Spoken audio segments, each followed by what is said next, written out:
नमस्कार दोस्तों, मिथवन में आपका स्वागत है। सोचो, 21वीं सदी में जब थेरेपी और मेडिसिन हर शहर में हैं, जब डायग्नोसिस के लिए हॉस्पिटल्स हैं, तब भी इंडिया में एक जगह है जहां लोग आज भी कहते हैं, यहां लाइव एक्सोर्सिज्म होता है। चिल्लाहट, बेहोशी, कांपती हुई बॉडीज और कुछ केसेस में चेन्स की बात भी सामने आती है। सब कुछ पब्लिक में। और सबसे डरावना सवाल, अगर ये सब एक्टिंग नहीं है तो फिर ये है क्या? ये है मेहंदीपुर बालाजी, लाइव एक्सोर्सिज्म्स इन 21st सेंचुरी। और ये आज इसलिए मैटर करता है क्योंकि यहां एक तरफ फेथ है, दूसरी तरफ साइकाइट्री, और बीच में वो इंसान जिसका दर्द रियल है। यहीं से कहानी का असली मोड़ शुरू होता है। राजस्थान के दौसा डिस्ट्रिक्ट में मेहंदीपुर विलेज, एक हनुमान टेम्पल, जहां बालाजी को हनुमान का ही फॉर्म माना जाता है और कई लोग उसे बाला हनुमान से जोड़ते हैं। इस जगह की फेम किसी रॉयल हिस्ट्री की वजह से नहीं, ये फेमस है हीलिंग के लिए। भूत प्रेत, ब्लैक मैजिक और अनएक्सप्लेन्ड सफरिंग से राहत की उम्मीद। और यहां एक डिवाइन ट्रिनिटी की बात बार बार आती है, बालाजी, पृथ्वीराज सरकार और भैरव, जिसे भैरोंजी भी कहते हैं। डिवोटीज मानते हैं ये तीनों मिलकर स्पिरिट्स को पनिश करते हैं और पीड़ित को मुक्त करते हैं। लेकिन असली झटका तब जब तुम समझते हो ये रिचुअल्स अक्सर छुपकर नहीं, खुले में होते हैं। अब सबसे स्ट्रॉन्ग एविडेंस कहां से आता है? कहानियों से नहीं, रिसर्च पेपर से। 1982 में मेहंदीपुर बालाजी पर आने वाले विजिटर्स पर साइकाइट्रिक स्टडी हुई। 100 विजिटर्स का सैंपल, रैंडम सिलेक्शन। फाइंडिंग्स साफ थीं। बनाम प्रतिशत लोगों में साइकाइट्रिक डिसऑर्डर्स पाए गए और सिर्फ 8% में प्योरली फिजिकल प्रॉब्लम्स। डायग्नोसिस में 48% न्यूरोटिक, 28% साइकोटिक बताए गए। और एक बहुत इंपॉर्टेंट डिटेल, ट्रांस, जिसे कई लोग पेशी या पोजीशन कहते हैं, वो मेनली न्यूरोटिक पेशेंट्स में डेवलप हुआ।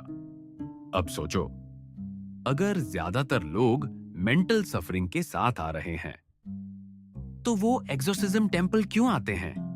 क्योंकि उसी रिसर्च में यह भी आता है, कई लोग तब आते हैं जब उन्हें लगता है मॉडर्न ट्रीटमेंट फेल हो गया। और यही वजह है कि मेहंदीपुर बालाजी कई लोगों के लिए पैरेलल मेंटल हेल्थ सिस्टम जैसा बन जाता है, लास्ट होप की तरह। अब एक शार्प सवाल, अगर किसी को सालों से रिलीफ नहीं मिला तो वो किस दरवाजे पर जाएगा? हॉस्पिटल या दरबार? अब इस जगह की ऑरा सिर्फ रिचुअल से नहीं, रूल्स से भी बनती है। मल्टीपल सोर्सेस कुछ रूल्स बार बार रिपीट करते हैं। टेंपल प्रेमिसेस में खाना नहीं, प्रसाद घर नहीं ले जाना, निकलते वक्त पीछे मुड़कर नहीं देखना, और रैंडम लोगों को टच करने से बचना, क्योंकि बिलीफ है कि कोई पोजेस्ड हो सकता है। अब सोचो, जब हर कदम वार्निंग जैसा हो तो क्या माइंड खुद ब खुद बिलीफ मोड में नहीं चला जाता? फियर, फोकस और एक इंटेंस बाउंड्री।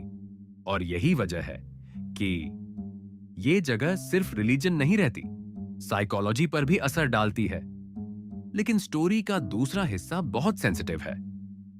द डिप्लोमैट की eyewitness report public exorcism rituals का विविड डिस्क्रिप्शन देती है और चेन्ड लोगों का मेंशन भी आता है। कुछ ऑब्जर्वर्स इनह्यूमन कंडीशंस की चिंता उठाते हैं। यहां एक सेफ क्लैरिटी, हम किसी स्पेसिफिक व्यक्ति पर आरोप नहीं लगा रहे, हम सिर्फ डॉक्यूमेंटेड कंसर्न बता रहे हैं कि चेन्स, बीटिंग, स्लीप डिप्रिवेशन जैसे हार्श एक्ट्स पर ह्यूमन राइट्स और मेंटल हेल्थ एडवोकेट्स चिंता करते हैं। ग्लोबल मेंटल हेल्थ लिटरेचर में ब्रॉडर ट्रेंड आता है कि कुछ वायलेंट प्रैक्टिसेस को समय के साथ रिस्ट्रिक्ट किया गया, जिससे फेथ हीलर्स और रेगुलेशन में टेंशन बनता है। लेकिन एक बात क्लियर है, कोई एविडेंस नहीं है कि टेंपल को फॉर्मली बैन किया गया हो। इंटरवेंशंस का फोकस स्पेसिफिक हार्मफुल एक्ट्स पर बताया जाता है। अब सवाल, अगर ये लोगों की आखिरी उम्मीद है, तो सेफ्टी और होप का बैलेंस कैसे बने? यहीं से कहानी मुड़ती है, क्योंकि अब वही एक सीन 3 अलग लेंस में दिखता है। पहला लेंस साइंटिफिक।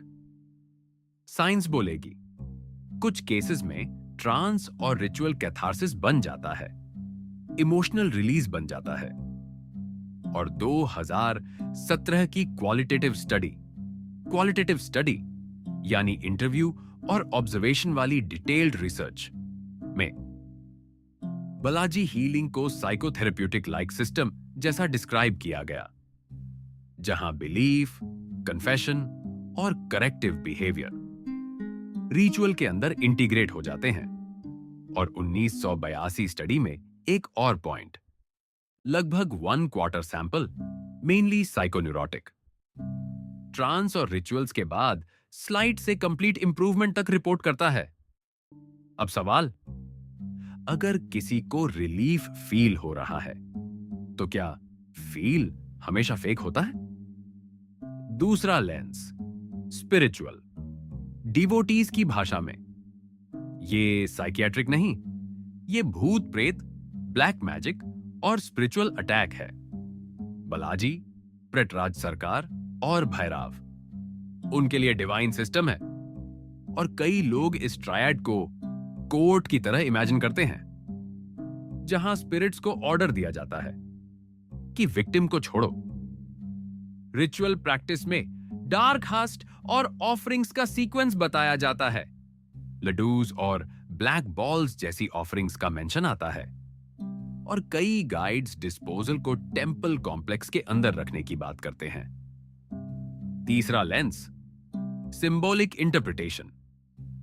ये इंटरप्रिटेशन है, फैक्ट क्लेम नहीं। सोचो, अगर कोई व्यक्ति गिल्ट, फियर और वर्षों की सफरिंग लेकर आता है और उसे डिसिप्लिन, कन्फेशन और नियमों का ढांचा मिलता है, तो रिचुअल एक मिरर बन जाता है। कई बार पेन नाम मांगता है और कम्युनिटी उसे नाम दे देती है। अब सवाल, क्या हीलिंग सिर्फ मेडिसिन से होती है या मीनिंग से भी? अब 3 सवाल। पहला, अगर 92% विजिटर्स साइकियाट्रिक डिसऑर्डर्स के साथ आते हैं, तो क्या पोजेशन को डिसमिस कर देना सही है, या हम बस उसी सफरिंग को अलग लैंग्वेज में समझ रहे हैं? दूसरा, अगर कुछ लोगों को ट्रांस के बाद रिलीफ लगता है, तो वो प्लेसबो है, कैथारसिस है, स्पिरिचुअल ग्रेस है या मिक्स? तीसरा, अगर कुछ प्रैक्टिसेस हार्मफुल हो सकती हैं, तो रेगुलेशन सेफ्टी है या आखिरी होप को काट देना? अब मिसकंसेप्शंस शॉर्ट और शार्प। जो भी आता है इंस्टेंटली क्योर हो जाता है और सब हार्मलेस है। एविडेंस ऐसा गारंटी नहीं देता। आउटकम्स वेरिएट हैं। इंप्रूवमेंट का रिपोर्ट एक सबसेट में आता है और कुछ प्रैक्टिसेस पर एथिकल कंसर्न्स भी उठते हैं। ये टेंपल डॉक्यूमेंटेड 1000 इयर्स ओल्ड है।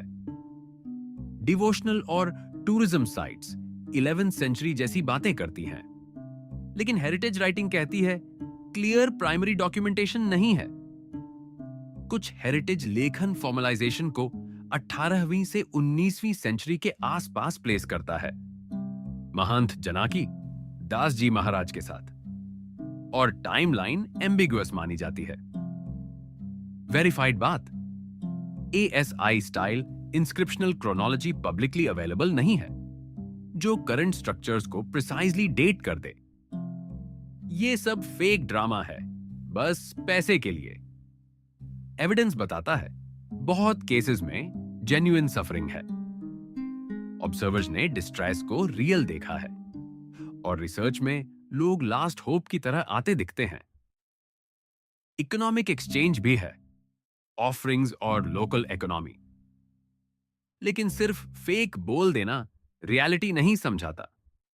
अब डिजिटल एज वाला ट्विस्ट, टेंपल के अंदर कई जगह फोटोग्राफी और वीडियोग्राफी प्रोहिबिशन की बात आती है, लेकिन बाहर यूट्यूब और रील्स में लाइव एक्सोर्सिज्म कंटेंट फैलता है।